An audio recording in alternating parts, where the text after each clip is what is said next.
अच्छे लोगों के साथ बुरा क्यों होता है? यह सवाल सदियों से इंसानों के मन में गूंज रहा है और इसके जवाब में अलग-अलग दृष्टिकोण सामने आते हैं। इसे समझने के लिए हमें जीवन, कर्म और आध्यात्मिकता के विभिन्न पहलुओं को देखना होगा। कर्म का सिद्धांत, कर्म का फल। हिंदू धर्म और कई अन्य आध्यात्मिक शिक्षाओं के अनुसार हर व्यक्ति अपने कर्मों का फल भोगता है। अतीत के कर्म, अच्छे व्यक्ति के साथ जो बुरा हो रहा है वह उसके पिछले जन्म के कर्मों का परिणाम हो सकता है। वर्तमान के कर्म, कई बार हमारे कर्म तुरंत फल नहीं देते, लेकिन समय आने पर उनका प्रभाव दिखता है। परीक्षा या सीखने का अवसर, धार्मिक दृष्टि से जीवन में आने वाले दुख और चुनौतियां हमें मजबूत बनाने के लिए होती हैं। अच्छे लोगों के साथ बुरा इसीलिए हो सकता है ताकि वे और बेहतर इंसान बने।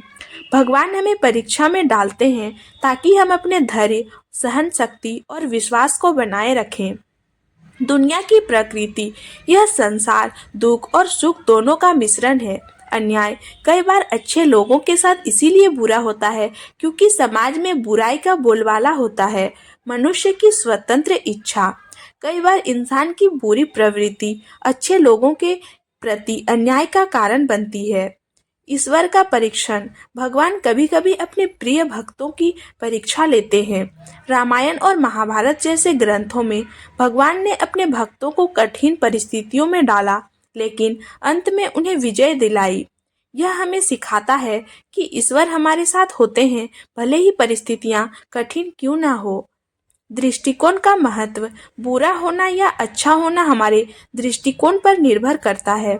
कई बार हम जो बुरा मानते हैं वही लंबे समय में हमारे लिए अच्छा साबित होता है। उदाहरण, कठिनाइयों से गुजरने के बाद इंसान में नई समझ और शक्ति विकसित होती है।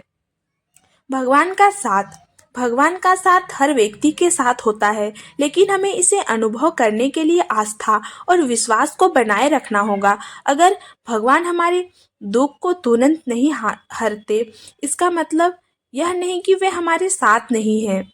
वे हमारी ताकत और विश्वास को परखने का अवसर देते हैं।